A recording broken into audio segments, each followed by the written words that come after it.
Assalamualaikum warahmatullahi wabarakatuh. Salam sejahtera bagi kita semua. Shalom, Om Swastiastu, Namo Buddhaya, Salam Kebajikan. Pada hari ini saya Deliano sebagai moderator yang akan memandu kegiatan diskusi ini. Sebelum itu saya akan memperkenalkan tiga narasumber, yaitu Saudara Imam Syahid, Saudara Lutfan, Saudara Fanil. Bagaimana keadaan Bapak, keadaan Saudara? Alhamdulillah baik-baik saja. Terima kasih. Topik yang akan dibicarakan adalah Omnibus Law. Cipta Kerja ditinjau berdasarkan pembentukan peraturan perundang-undangan yang baik beserta fungsi peraturan perundang-undangan. Omnibus Law adalah undang-undang yang substansinya merevisi dan atau mencabut banyak undang-undang. Konsep ini berkembang di negara-negara common law dengan sistem Anglo-Saxon, seperti Amerika Serikat, Belgia, Inggris, dan Kanada. Konsep Omnibus Law menawarkan pembenahan permasalahan yang disebabkan karena peraturan yang terlalu banyak dan tumpang tindih. Bila permasalahan tersebut diselesaikan dengan cara biasa, maka akan memakan waktu yang cukup lama dan biaya yang sedikit. Belum lagi proses perancangan pembentukan perundang-undangan yang seringkali menimbulkan deadlock atau tidak sesuai kepentingan. Pada tahun 2019, ketika Presiden Joko Widodo dilantik untuk periode kedua jabatannya di depan MPR, beliau menyatakan bahwa di periode kedua ini, pemerintah akan menerapkan Omnibus Law untuk mengatasi hyper-regulation di Indonesia. Omnibus Law digagas oleh pemerintah untuk menyederhanakan peraturan perundang-undangan yang ada di Indonesia dan bermuara kepada kelancaran investasi di Indonesia. Pada kali ini saya ingin bertanya kepada Saudara Imam, apakah perumusan Omnibus Law sudah berdasarkan dengan perundangan yang baik? Untuk Saudara Imam dipersilahkan. Baik, terima kasih sebelumnya kepada Saudara Deliano. Sebelumnya perlu kita ketahui, dalam rangka pembangunan hukum nasional, pembentukan peraturan perundang-undangan yang baik merupakan suatu syarat yang penting.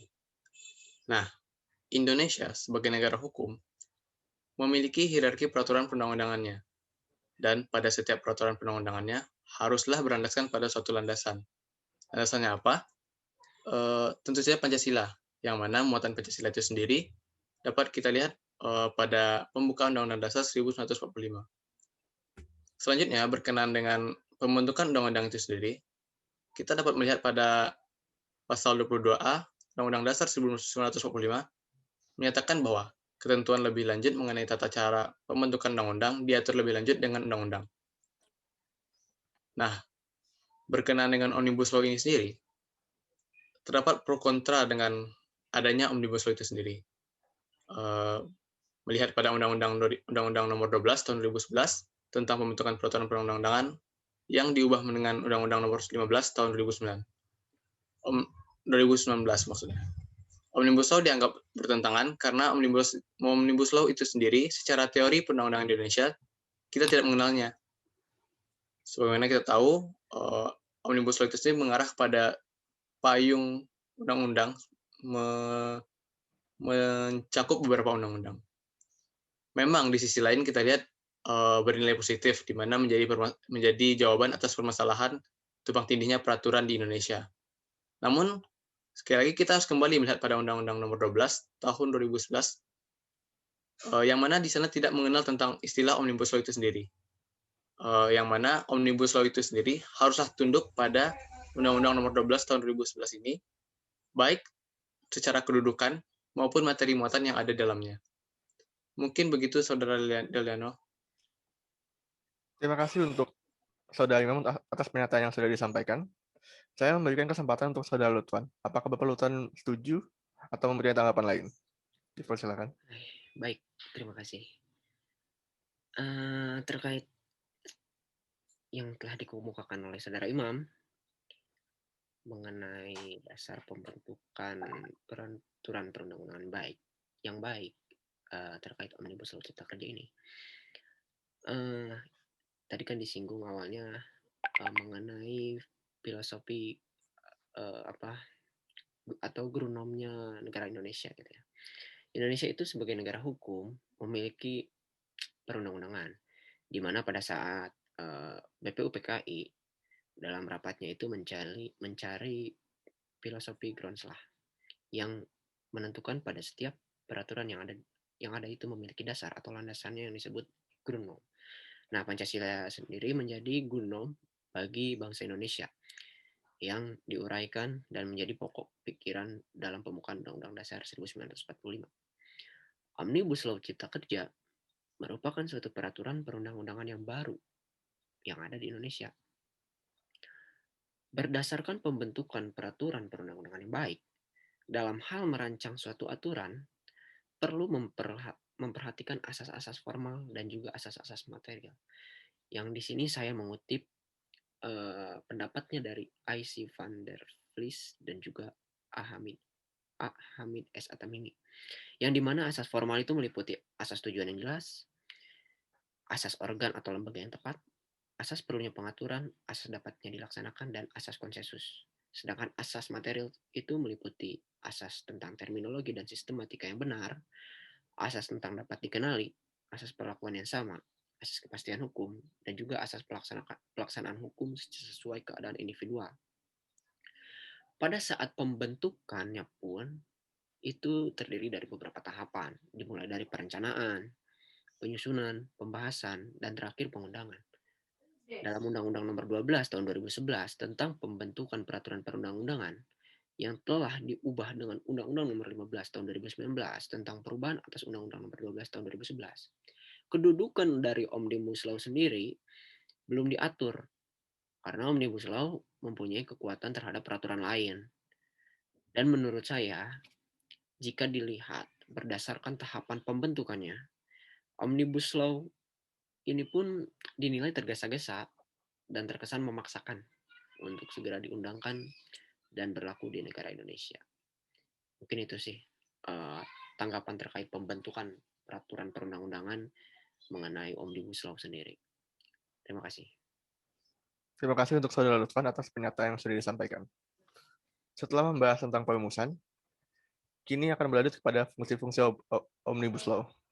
Dalam hal ini saya ingin bertanya kepada Saudara Vanil. Apakah fungsi tersebut sudah memenuhi kebutuhan masyarakat di Indonesia? Saudara Vanil dipersilahkan. Baik, terima kasih Bapak Deliano. Jadi pertama-tama itu kita harus membedakan dulu nih perbedaan antara fungsi hukum dan fungsi peraturan perundang-undangan. Menurut Hamzah Halim dan Kemal Redindo, fungsi hukum itu dimaksudkan sebagai fungsi dari setiap sumber hukum seperti undang-undang, jurisprudensi, dan lain-lain. Sedangkan fungsi peraturan perundang-undangan sendiri itu adalah fungsi dari salah satu sumber hukum, yaitu peraturan perundang-undangan itu sendiri. Jadi kan peraturan perundang-undangan ini itu dikeluarkan oleh pejabat atau lembaga berwenang yang memiliki kegunaan atau fungsi-fungsi tertentu. Sehingga di sini menurut Profesor Bagaimanan, beliau mengemukakan dua jenis fungsi peraturan perundang-undangan, yaitu fungsi internal dan fungsi eksternal. Fungsi internal, fungsi ini berkaitan dengan keberadaan peraturan perundang-undangan yang dimaksud dalam sistem hukum. Fungsi internal ini dibagi menjadi 4, yaitu fungsi penciptaan hukum, pembaharuan hukum, fungsi integrasi, dan fungsi kepastian hukum. Selanjutnya ada fungsi eksternal, yaitu keterkaitan peraturan perundang-undangan dengan tempat berlakunya. Fungsi eksternal ini dibagi menjadi 3. Ada fungsi perubahan, fungsi stabilisasi, dan fungsi kemudahan. Selanjutnya itu ada lagi menurut Robert Baldwin dan Martin Cave.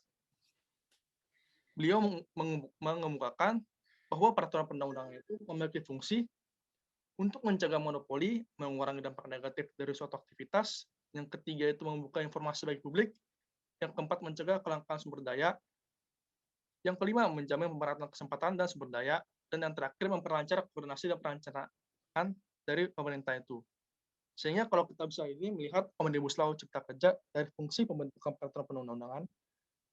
Tapi sebelumnya itu kita harus mengetahui dulu nih Omnibus Law ini apa.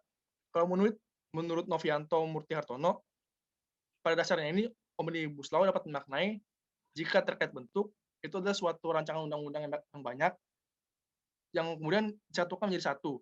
Kemudian ada yang kita terkait dengan tujuan dari Omnibus Law ini agar di badan legislatif nanti dapat dibahas secara bersamaan dan diputuskan dalam satu kali pengambilan keputusan. Jadi agar lebih mudah seperti itu. Dan benar juga tadi itu menurut Bapak Imam Syahid, kalau Omnibus Law ini belum dimasukkan menjadi salah satu asas dalam sumber hukum. Tetapi, sinkronisasi peraturan perundang-undangan Indonesia harus terus-menerus dilakukan untuk meminimalkan konflik peraturan perundang-undangan. Jadi, menurut Jimny, itu menyebutkan Omnibus Law ini mungkin aja di Indonesia, tapi jangan sampai Omnibus Law ini memunculkan persoalan dalam penghormatan terhadap otonomi daerah yang menekankan pada kehendak daerah mengatur daerahnya itu sendiri. Karena dengan ada Omnibus Law ini, maka kan secara otomatis peraturan daerah juga harus mematuhi aturan baru dari konsep Omnibus Law ini.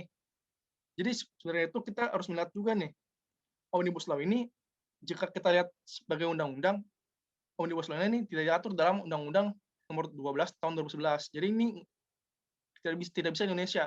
Tapi kalau kita melihat Omnibus Law ini sebagai suatu metode, Omnibus Law ini tidak bertentangan karena hanya dengan mengumpulkan undang-undang di satu. Sekian dari saya. Terima kasih. Terima kasih untuk Saudara Fanil. Apakah Bapak Lutfan setuju atau Bapak mempunyai tanggapan lain dalam hal tersebut? Baik, terima kasih Saudara Dayana. Mengenai apa yang telah dikemukakan oleh Saudara Fanil, jelas ya bahwa kita tarik kesimpulan bahwa di dalam hierarki dan tata urutan peraturan perundang-undangan belum ada konsep Omnibus Law sebagai satu asas dalam sumber hukum. Nah, oleh karena itu, Omnibus Law Cipta Kerja dalam menjalankan fungsi dari peraturan perundang-undangan. Di sini saya mungkin akan berkomentar mengenai apa yang telah tadi dikemukakan oleh Saudara Fanil menurut pendapatnya Profesor Bagirmanan yang membagi dua fungsi yang dimana itu terdapat fungsi eksternal dan juga fungsi internal yang masing-masing terdapat berbagai macam gitu ya. Di sini saya akan mengomentari terkait fungsi eksternal. Nah, di dalam fungsi eksternal tersebut terdapat tadi telah disinggung fungsi perubahan yang mengganti dan atau mencabut beberapa materi hukum dalam berbagai undang-undang. Perlu kita ketahui bahwa Omnibus Law Cipta Kerja ini terdiri dari beberapa peraturan perundang-undangan yang dijadikan satu undang-undang gitu kan. Semuanya itu disatukan dalam satu peraturan perundang-undangan yang disebut sebagai Omnibus Law Cipta Kerja. Di dalam setiap peraturan perundang-undangan yang telah disatukan tersebut, di sini terdapat perubahan yang mengganti dan atau mencabut beberapa materi seperti misalkan dalam beberapa pasal ada yang dicabut, misalkan dalam undang-undang lingkungan itu ada yang dicabut atau misalkan ada yang dirubah gitu kan. Jadi di sini saya mengambil dalam fungsi menurut Profesor Bagirmanan itu terkait fungsi eksternalnya ya. Di sini mungkin saya setuju terkait dengan fungsi perubahannya karena terdapat penggantian gitu, mengganti dan atau mencabut beberapa materi hukum dalam berbagai undang-undang dalam Omnibus Law Cipta Kerja ini. Gitu. Lanjut, bila berdasarkan Profesor Bagirmanan yang menyatakan fungsi internal itu dari Omnibus Law sendiri merupakan fungsi penciptaan serta pembaharuan hukum itu tidak tepat gitu. Mengapa? Karena tadi sudah disinggung oleh Saudara Fanil, mungkin saja tidak tepat gitulah tetap diterapkan di Indonesia.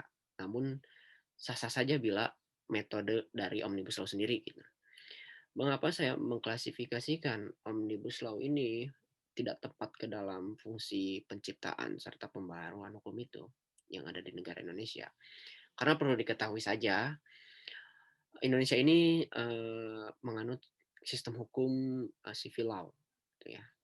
Sedangkan Omnibus Law ini lebih dikenal di dalam sistem hukum common law atau Anglo-Saxon gitu, yang menyebabkan menjadi sebuah sulit gitu untuk diterapkan karena perbedaan sistem hukum. Mungkin itu saja sih yang bisa saya tanggapi terkait fungsi dari peraturan perundang-undangan yang baik, lebih tepatnya terkait Omnibus Law Cipta Kerja. Terima kasih. Terima kasih untuk Saudara Lutfan atas pernyataan yang sudah disampaikan. Demikian diskusi ini diselesaikan. Mari kita mengucapkan Alhamdulillah. Saya sebagai moderator, mohon maaf atas kesalahan saya. Wassalamualaikum warahmatullahi wabarakatuh. Waalaikumsalam warahmatullahi wabarakatuh.